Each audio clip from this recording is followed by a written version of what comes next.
Okay, this is chapter 9.1, the Pythagorean Theorem. Pythagoras, the Greek philosopher from the island of Samos in Greece, came up with this theorem that we use with right triangles. The essential question is, how can you prove the Pythagorean theorem? And what will you learn? Well, you will learn how to use the Pythagorean theorem, use the converse of the Pythagorean theorem, and how to classify triangles. Let's take a look. Okay, so theorem 9.1, the first theorem in chapter 9, the Pythagorean theorem, it says in a right triangle, the square of the length of the hypotenuse. The hypotenuse is the longest side opposite the right angle. The length of the hypotenuse is equal to the sum of the squares of the lengths of the legs. So c squared equals this leg, a squared plus b squared, this leg. This is called a leg. This is called a leg, and this is the hypotenuse, okay? So the hypotenuse squared equals the sum of the legs squared. A Pythagorean triple is a set of three positive integers, okay? An integer is a number that's not a decimal or a fraction. So A, B, and C, those three positive integers satisfy the equation c squared equals a squared plus b squared. In other words, integers that make the Pythagorean theorem true are triples. So 3 squared is 9, 4 squared is 16, 5 squared is 25, 9 plus 16 equals 25. Okay, any multiple of the 3, 4, 5, double it, triple it, quadruple it, 3 times some value, 4 times some value, 5 times the same value. Any multiple of the 3, 4, and 5 are triples. Same with 5, 12, 13. So just real quickly, I'm going to show you this here. Let's do this and clear. So if I take 5 squared plus 12 squared, I get 169. I'm doing this right here. And 13 squared is also 169. Okay, so that's a Pythagorean triple. They're all integers, and it makes a Pythagorean theorem true.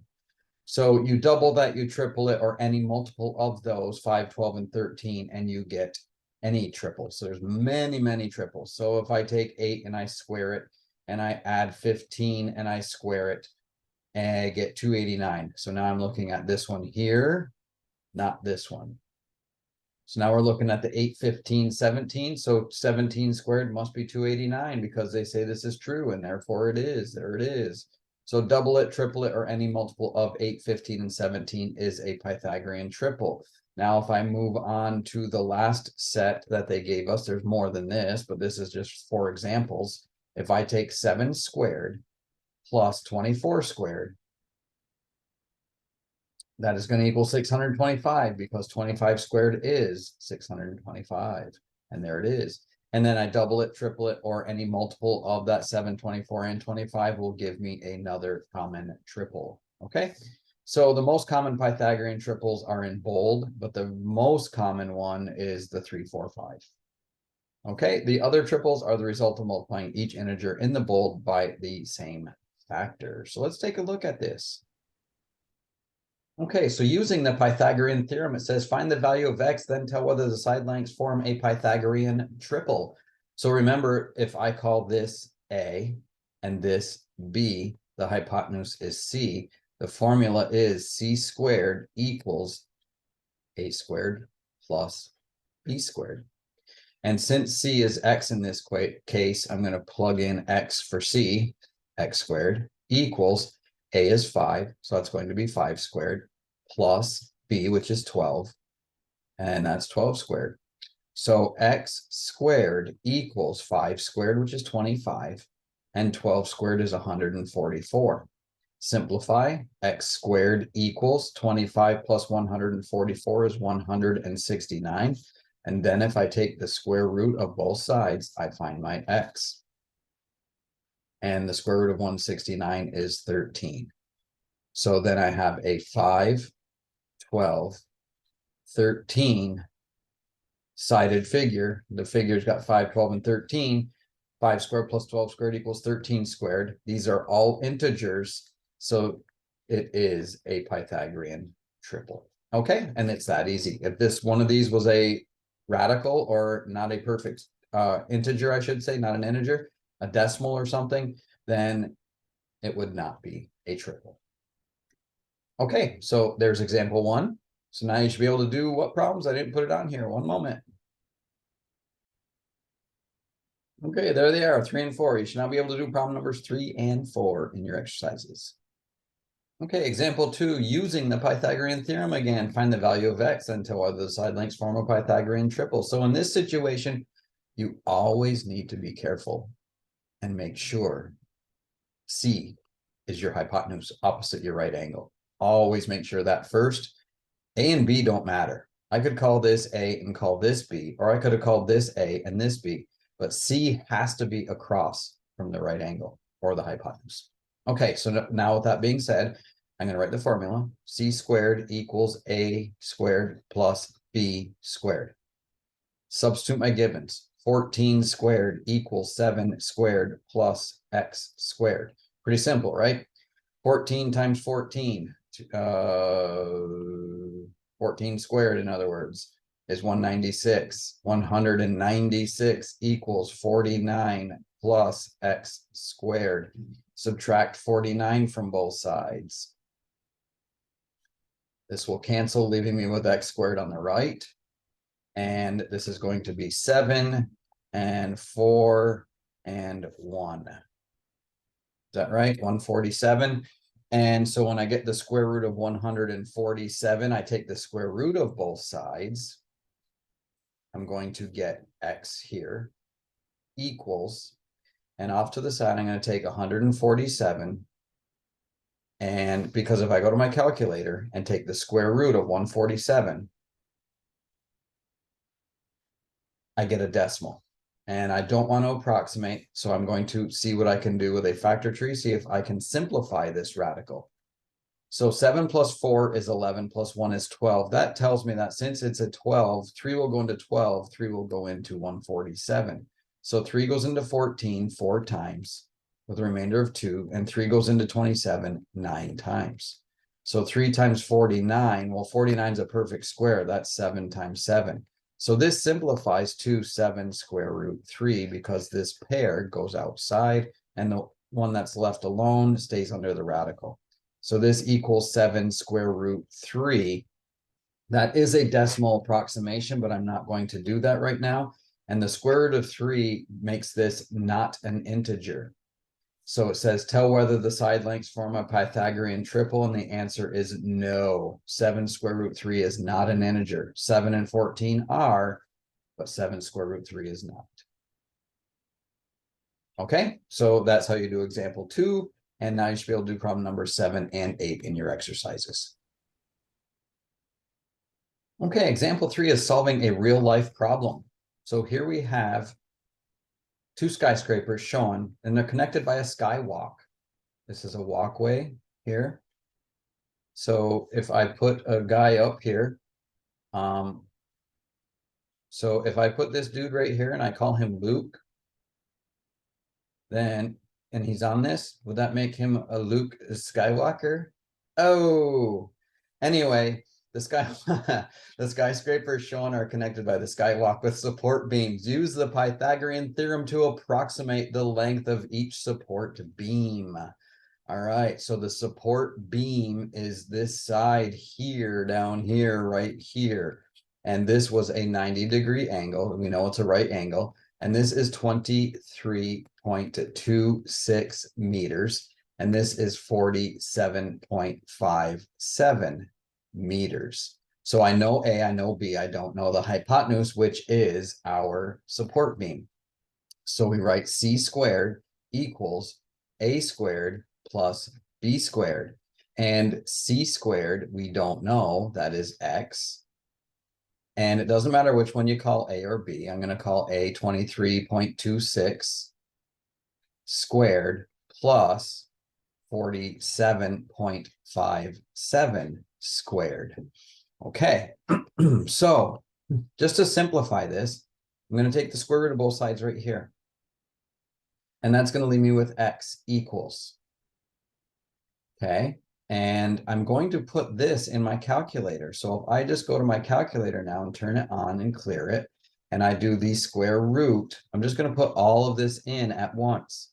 And it's going to be 23.26, close the parentheses, square it, plus parentheses 47.57, and I square it and hit enter, then I got an approximation. So I need to change this to an approximation.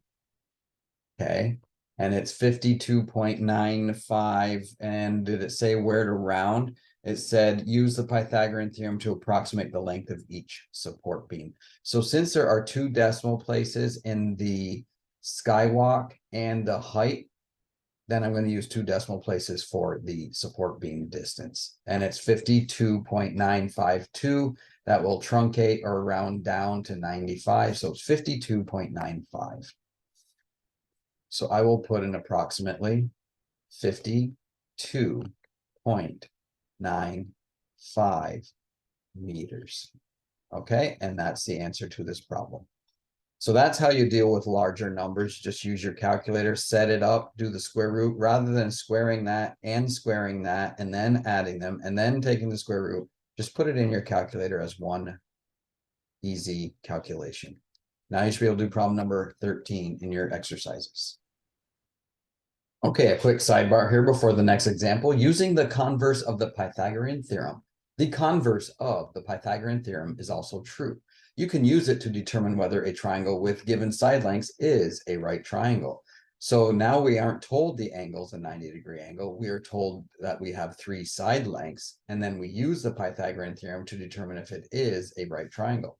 So if the square of the lengths of the longest side of the triangle is equal to the sum of the squares of the lengths of the other 2 sides, we can't call it a hypotenuse unless we know for sure it's a 90-degree angle over here. Then it is a right triangle. So all we're basically doing is taking c squared equal to a squared plus b squared. And if it's true, then we can conclude that angle C is 90 degrees. And that's all the converse is. So let's take a look at a couple of examples of that. Okay, here's example 4, verifying right triangles.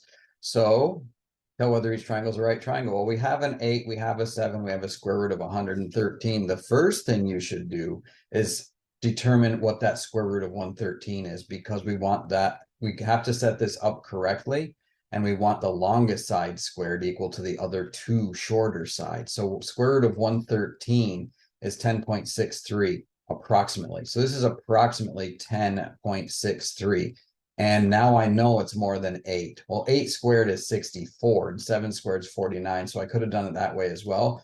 But I'm just doing that to set this up correctly. So you write the formula, c squared equals a squared plus b squared. And so it's going to be the square root of 113 squared equals 8 squared plus 7 squared. Well, when you square a square root, they cancel. So that is just simply 113. And 8 squared is 64. And 7 squared is 49. So does 113 equal the sum of these? 9 plus 4 is 13, carry the 1. 6 plus 4 is 10, plus 1 is 11. So I get 113 equals 113. That is a true statement. So this is a right triangle. So I will put the right angle right there. Okay, and that's how you do it. So let's try it again. 4 square root 95. Well, first thing I'm going to do is go 4 square root 95 and get a numerical value of 38.98. So this is approximately 38.98. Now I know it's the longest side, and that's how I set it up. So c squared equals a squared plus b squared. C squared is 4 square root 95, and I want to square that whole thing. So I'm going to put that in parentheses. A squared, it doesn't matter which one you call A or B. I'm just going to do it this way. Okay, so this squared is going to be 4 squared, which is 16 times 95, because a square root of 95 squared is 95, and 4 squared is 16, equals 15 squared, which is 225, plus 36 squared. So 36 squared equals 1296. All right. And then 16 times 95 equals 1,520. And 5 plus 6 is 11. Carry the 1. 9 plus 2 is 11, plus 1 is 12. Carry the 1. 2, 3, 4, 400. Oh, no, I'm sorry. I did that wrong. 6 and 5 is 11. Carry the 1. 9 plus 2 is 11, plus 1 is 12. Carry the 1 over here. 2 plus 2 is 4, plus 1 is 5. And then I put a 1 in front. So 1,520 does not equal 1,521. So this is not a right triangle. So this is not a right angle. It might be 91 degrees, it might be 89, but it is not 90. Okay, so that's how you verify a right triangle using the triangle or the Pythagorean theorem converse. Now you should be able to do problem numbers 15, 16, and 18 in your exercises. Okay, another theorem, theorem 9.3, third theorem in this chapter section. So this is the Pythagorean inequalities theorem. For any triangle ABC, where C is the length of the longest side, C is the longest side, C is the longest side, the following statements are true. If C squared is less than the sum of A squared and B squared, then it is acute. Okay, so if the longest side squared is less than the sum of the other two sides squared, it is acute. If C squared is greater than the sum of the two sides squared, then it's obtuse. So let's go back to that last problem here. I got 1,521. So my hypotenuse was 1520. Well, 1521 is greater than 1520. And so since the sum of the two sides was greater than the hypotenuse, C squared, that is this one. So I now know that this is less than 90 degrees. This was acute. Okay, and that's what this theorem states. Hopefully that makes sense to you. But we're going to do a couple more examples on the next page. Okay, example 5 says to classify triangles. So it says verify that the segments with the lengths of 4.3 feet, 5.2 feet, and 6.1 feet form a triangle. Is the triangle acute, right, or obtuse? So first we have to verify if those lengths can make a triangle. And from prior chapters, remember that the lengths of two sides have to be greater than the length of the third side, or the lengths will not reach to make a triangle. So I want to check to see if 4.3 plus 5.2 is greater than 6.1. So when I add those, I get 3 and 2 is 5, and 4 plus 5 is 9. 9.5 is greater than 6.1, so that is okay. These two add up to more than that. Now I have to do it 2 more times. Now I'm going to take 5.2 plus 6.1, and that has to be greater than 4.3. Well, obviously it is because they're both bigger, but regardless, I got 11.3 is greater than 4.3, and therefore that setup is okay. And finally, I added these two. I added the last two. Now I add the first and the last. 4.3 plus 6.1, not 61, 6.1 has to be greater than the other side, 5.2. Well, 3 plus 1 is 4. 4 plus 6 is 10. 10.4 is greater than 5.2. And therefore, these three sides can form a triangle. That has been confirmed. And now we're going to do the Pythagorean theorem with an inequality in the middle. So I'm going to put C squared, leave a space, and then put A squared plus B squared. Okay, so I don't know what's going to go here yet. I'm going to substitute in my givens. So what's the longest side? It is 6.1. So that has to go over here as my C. 6.1 squared. Leave a blank for this inequality symbol or equal sign. And A squared, we can make 4.3 squared, and B squared is 5.2. Always make sure the longest side's by itself on the other side. All right, and now I use my calculator. 6.1 squared is 37.21. Okay, and then I'm going to leave my little box there. And then I'm going to do 4.3 squared, which is 18.49 plus 5.2 squared, 27.04. Simplify 37.21. I don't know the answer yet, so I'm just going to do this. 9 plus 4 is 13, carry a 1. 4 plus 0 plus 1 is 5. 8 plus 7 is 15, carry the 1. 1 plus 2 is 3, plus 1 is 4. 45.53 is greater than.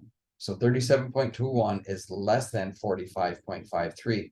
So the hypotenuse side, if you will, the longest side squared, I'll say that because they're not equal. The longest side squared is less than. Let's go back. If the longest side squared is less than, it is an acute triangle. So this is acute triangle. Okay, so that's how you determine whether it's a triangle and whether that triangle is acute, obtuse, or right.